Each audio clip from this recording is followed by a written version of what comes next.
الحمد للہ وکفى وسلام علی عباده الذین اصطفى اما بعد اعوذ باللہ من الشیطان الرجیم بسم اللہ الرحمن الرحیم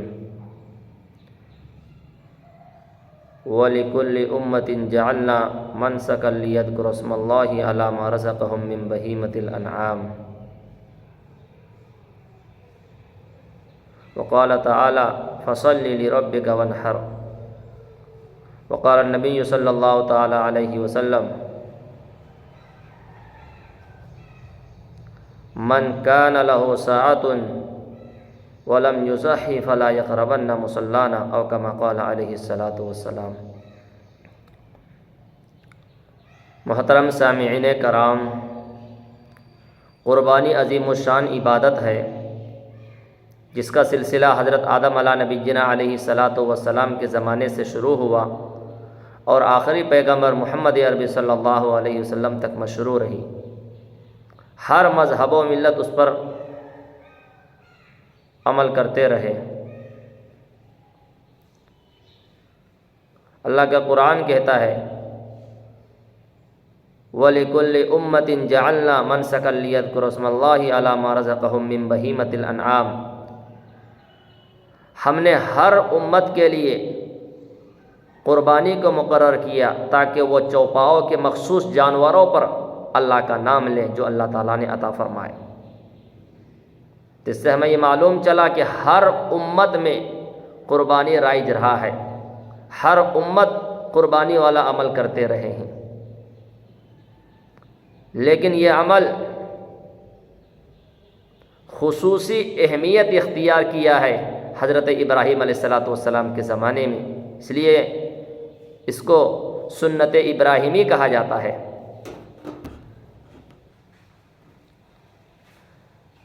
حضرت زید بن ارقم رضی اللہ عنہ روایات کرتے ہیں کہ صحابہ کرام نے اللہ کے نبی صلی اللہ علیہ وسلم سے سوال کیا ما هذه الاضاحی یا رسول اللہ، اے اللہ کے رسول یہ قربانی کیا چیز ہے؟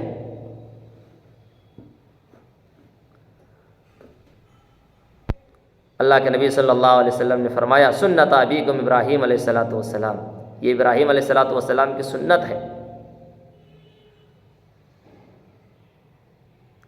پھر اسی کے فائدے کے بارے میں سوال کیا، قالوا فما لنا فیہما یا رسول اللہ، سوال کرتے ہیں کہ ہمارے لیے اس قربانی میں کیا فائدہ ہے؟ اللہ کے نبی صلی اللہ علیہ وسلم نے فرمایا بکل شعرۃ حسنہ، ہر بال کے بدلے میں تمہیں نیکی ملیں گے۔ قربانی کے جانور کے جسم میں جو بال ہے اس بال کے ہر بال کے بدلے میں تمہیں نیکی ملیں گے۔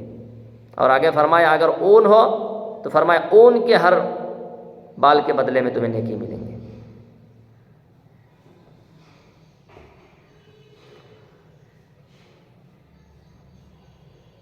تو اسی سنت ابراہیمی کو اللہ تبارک و تعالیٰ نے اس امت میں باقی رکھا ہے، اور اس امت کے صاحب نصاب پر قربانی کے دنوں میں اللہ رب العزت نے قربانی کو واجب کیا ہے۔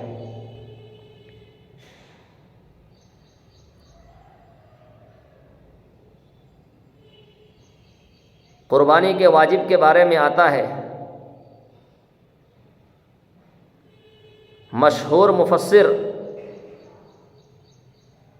قاضی ثناء اللہ پانی پتی رحمۃ اللہ علیہ فرماتے ہیں اس آیت کے بارے میں فَصَلِّ لِرَبِّكَ وَانْحَرْ، اس آیت کے تحت لکھتے ہیں اور 3 اللہ والے کے حوالے دیتے ہیں، حضرت اکرمہ رحمۃ اللہ علیہ، حضرت عطا رحمۃ اللہ علیہ اور حضرت قتادہ رحمۃ اللہ علیہ، کہ ان تینوں حضرات کا حوالہ دے کر فرماتے ہیں کہ یہ فرماتے ہیں کہ فصلی لربک وانحر، فصلی میں جس نماز کا ذکر ہے یہ نماز عید ہے، عید الاضحیٰ کی نماز ہے، اور وانحر سے مراد قربانی ہے۔ اسی طرح سے علامہ ابو بکر جساس رحمۃ اللہ علیہ اپنی کتاب کے اندر احکام القرآن میں لکھتے ہیں، حسن بصری رحمۃ اللہ علیہ فرماتے ہیں کہ فصلی لربک ونہر، فصلی سے مراد نماز عید ہے اور ونہر سے مراد قربانی ہے۔ تو اس سے ہمیں یہ معلوم چلا جس طرح سے عید الاضحیٰ کی نماز واجب ہے، اسی طرح سے قربانی بھی واجب ہے۔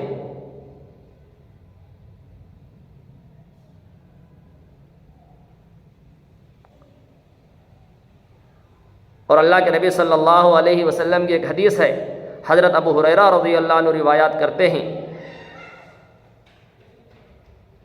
ان رسول اللہ صلی اللہ علیہ وسلم قال من کان لہ ساعۃ ولم یضحی فلا یقربن مصلانا۔ اللہ کے نبی علیہ الصلوۃ والسلام فرماتے ہیں جو شخص صاحب وسعت، صاحب نصاب ہونے کے باوجود قربانی نہ دے وہ ہمارے عیدگاہ کے قریب نہ آئے۔ تو قربانی نہ دینے والے کے لیے اللہ کے نبی علیہ الصلوۃ والسلام کی جانب سے وعید ہے، اور علماء فرماتے ہیں وعید واجب کو چھوڑنے پر ہے، واجبات کو ترک کرنے پر، واجبات کو چھوڑنے پر وعید بیان کی جاتی ہے۔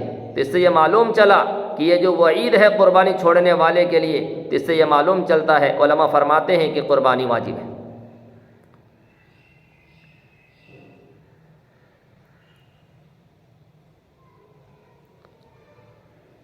تو قربانی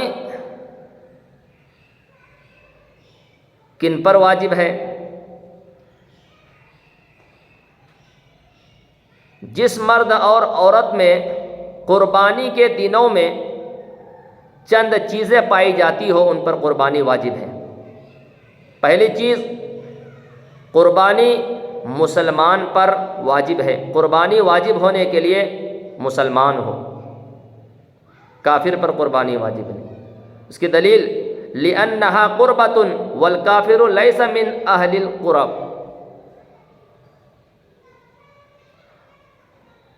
قربانی عبادت و قربت کا نام ہے اور کافر عبادت اور قربت کے اہل نہیں۔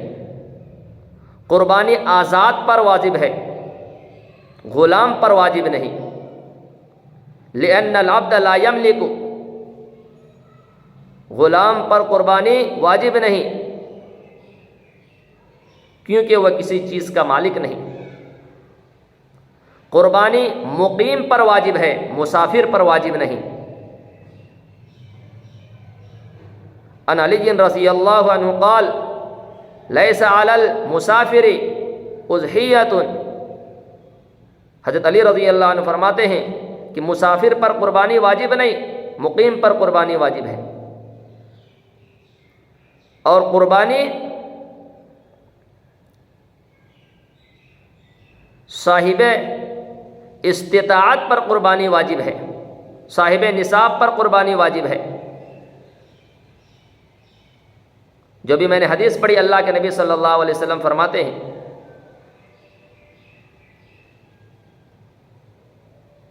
کہ من کان لہ ساعۃ ولم یضحی فلا یقربن مصلانا، اللہ کے نبی علیہ الصلوۃ والسلام فرماتے ہیں وسعت کے باوجود قربانی نہ کرے۔ تو جو صاحب وسعت ہو یعنی جو صاحب نصاب ہو اس پر قربانی واجب ہے۔ یہ چند باتیں اگر پائی جاتی ہے تو ان پر قربانی واجب ہے۔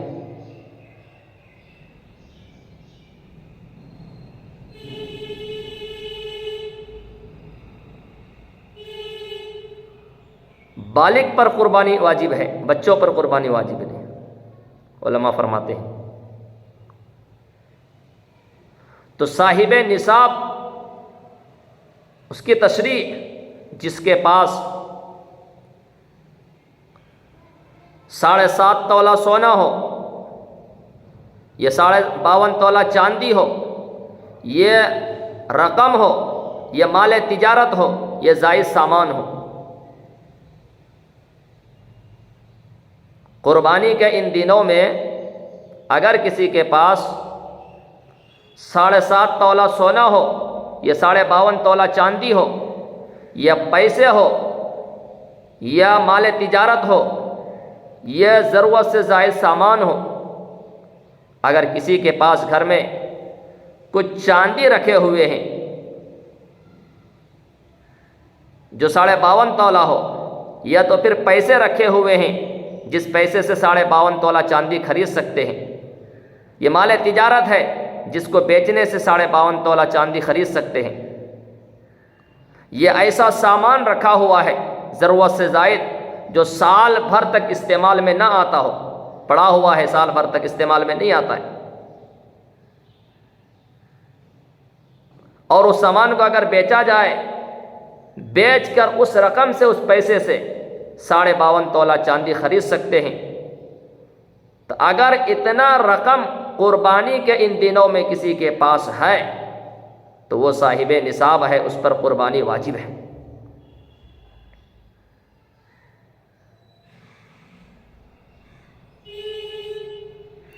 قربانی کے 3 دن ہیں، قربانی کے 3 ایام ہیں، 10 ذی الحجہ، 11 ذی الحجہ اور 12 ذی الحجہ۔ ویسے تو قربانی کا وقت 10 ذی الحجہ عید کے دن طلوع فجر سے اس کا وقت شروع ہو جاتا ہے، اور 12ویں تاریخ کے طلوع غروب آفتاب تک، 12ویں تاریخ کے غروب آفتاب تک قربانی کا وقت رہتا ہے۔ قربانی کے 3 دن ہیں،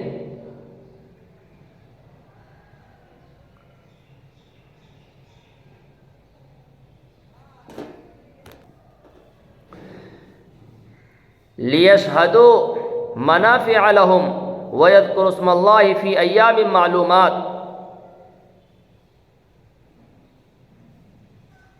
تاکہ اپنے فوائد کے لیے موجود ہو،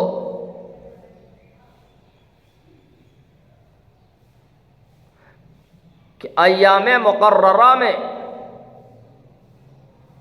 مخصوص چوپاؤں پر اللہ کا نام لے،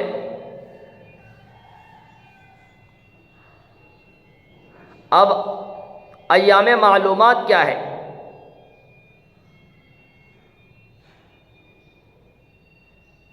حضرت عبداللہ بن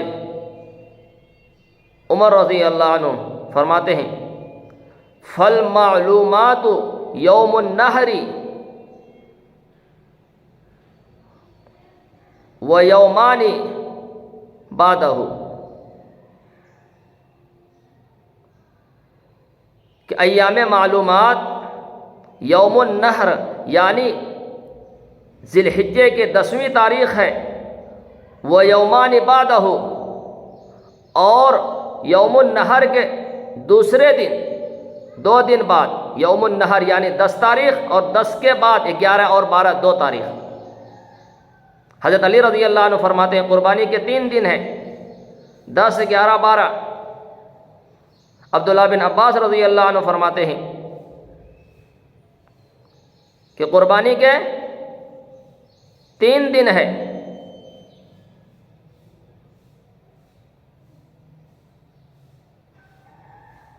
یوم النحر و یومان بعد یوم النحر و افضلها یوم النحر۔ عبداللہ بن عباس رضی اللہ عنہ فرماتے ہیں کہ قربانی کے 3 دن ہیں، یوم النحر اور اس کے بعد کے 2 دن، لیکن افضل یوم النحر یعنی 10 ذی الحجہ کا دن افضل دن ہے۔ اس سے معلوم چلا کہ قربانی کے 3 دن ہیں، 10 11 12، افضل پہلا دن کرنا ہے۔ اب قربانی کن جانوروں کے دے؟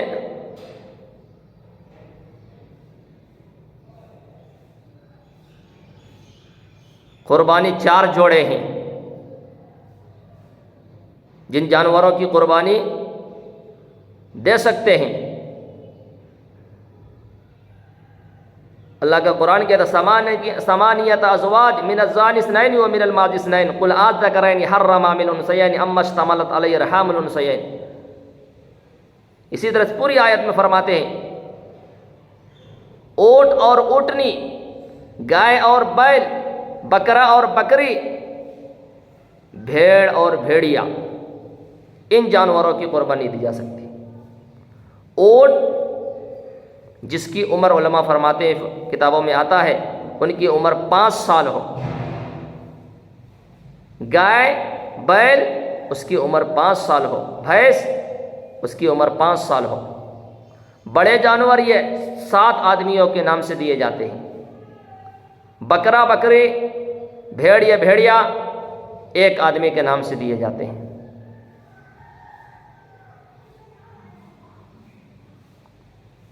اور عید الاضحیٰ کے دن، یوم النحر کے دن، بنی آدم کا سب سے زیادہ پسندیدہ اور محبوب عمل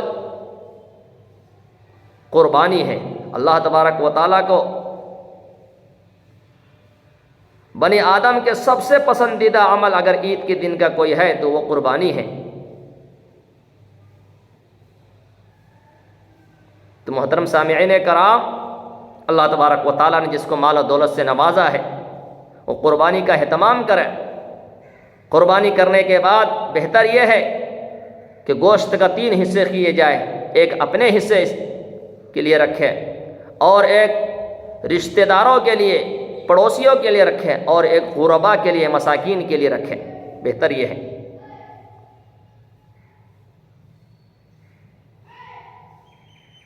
بڑے جانور میں اگر 7 حصے ہیں تو آپس میں وزن کر کے جو ہے نا گوشت کو تقسیم کریں، بانٹیں۔